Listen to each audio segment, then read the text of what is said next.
નમસ્કાર, આપ જોઈ રહ્યા છો સંદેશ ન્યૂઝ। હું છું આપની સાથે કૃષ્ણા। અને પ્લેન ક્રેશની દુર્ઘટના બાદ એ ઇમારત કે જ્યાં આ પ્લેન ક્રેશ થયું હતું, અતુલ્ય હોસ્ટેલ, તે રહેતા આ હોસ્ટેલમાં રહેતા ડોક્ટર્સમાં ભયનો માહોલ છે। અને અતુલ્ય હોસ્ટેલ સાથે જે અતુલ્ય હોસ્ટેલમાં રહેતા ડોક્ટર્સ છે તેઓ અત્યારે મેસ ખાલી કરી રહ્યા છે। અતુલ્ય હોસ્ટેલ સાથે આ વિમાન અથડાયું હતું। કેટલાક ડોક્ટર્સ ગુમ હોવાનો પણ દાવો કરવામાં આવ્યો। કેટલાક મિત્રો કોલેજમાં હોવાથી બચાવ થયો હતો, તો કેટલાક લોકો બીજા માથે કૂદીને જીવ બચાવ્યો હતો। કોલેજમાંથી સામાન લઈને અત્યારે આ ડોક્ટર્સ નીકળી રહ્યા છે। આ દ્રશ્યોમાં આપણે બતાવી રહ્યા છે। સ્વાભાવિક છે કે આટલી મોટી દુર્ઘટના બની હોય ત્યારે આ તબીબ છાત્રોમાં ડર હોય, ભય હોય, અને તેઓ અત્યારે મેસમાંથી સામાન ખાલી કરીને નીકળી રહ્યા છે। કોલેજમાંથી સામાન લઈને ડોક્ટર્સ ઘરે જવા માટે નીકળ્યા છે। હોસ્ટેલ છોડીને જઈ રહ્યા છે।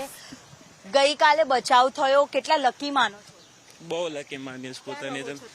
અહીંયા અતુલ્યમ એક બિલ્ડિંગ છે, ત્યાં ઘટના બની ત્યારે અમે કોલેજ હતા ડ્યુટી ઉપર, એટલે બચી ગયા છે। કેટલા મિત્રો હતા? ક્યાં બધા અમે કોલેજ જ હતા મોસ્ટલી, એટલે બચી ગયા છે। બાકી કેટલા લોકો રહેતા હતા? અંદર 8-10 લોકો એક બિલ્ડિંગમાં જ ત્યારે હતા। અંદર 50-60 લોકો રહેતા હશે। ભગવાનનો આભાર માનશો? હા, માનશું। ઘણા બધા કૂદી ગયા પેલા માળેથી બીજા માળેથી, એટલે બચી ગયા છે।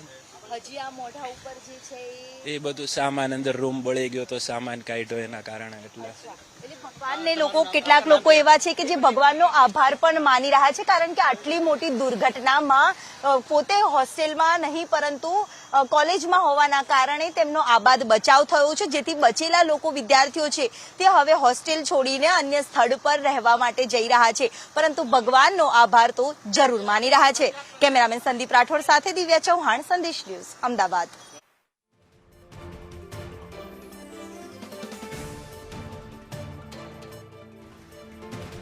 ઇન્ટર્નશીપ કરતા હતા જે વિદ્યાર્થીઓ અહીંયાથી હવે પોતાની કોલેજમાં પોતાનો સરસામાન લઈને અહીંયાથી પરત ફરી રહ્યા છે। સીધા જે દ્રશ્ય અહીંયા જોવા મળી રહ્યા છે, અનેક વિદ્યાર્થીઓ છે જે ઇન્ટર્નશીપ કરતા હતા જે કોલેજમાં, અને ગઈકાલે જે ઘટના બની જે બાદ આજે તમામ સામાન લઈને જઈ રહ્યા છે। ક્યાં રહો છો આપ? અતુલ્યમ એકમાં। કેટલા લોકો તમારી સાથે રહેતા હતા? અત્યારે કોઈની ભાડ મળી છે કે કેમ?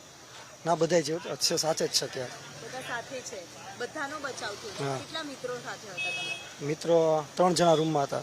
3 જણા। અને બનાવ બને ત્યારે તમે ક્યાં હતા? રૂમમાં હતા। રૂમમાં હતા, અને પછી ભાગ્યા કેવી રીતે?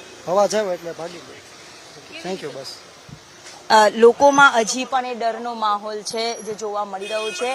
વિદ્યાર્થીઓ છે જે ઇન્ટર્નશીપ કરતા હતા તે હવે પોતે પોતાનો સરસામાન લઈને, જે બચેલો જે સામાન છે તે લઈને અહીંયાથી રવાના થતા નજરે છે તે પડી રહ્યા છે। તમામ જે વિદ્યાર્થીઓ જે આ હોસ્ટેલમાં જે રહેતા હતા, અને તે વિદ્યાર્થીઓ હવે અહીંયાથી પોતાના નિવાસ સ્થાને જવા માટે રવાના થયા છે। કેમેરામેન સંદીપ રાઠોડ સાથે દિવ્યા ચૌહાણ, સંદેશ ન્યૂઝ, અમદાવાદ।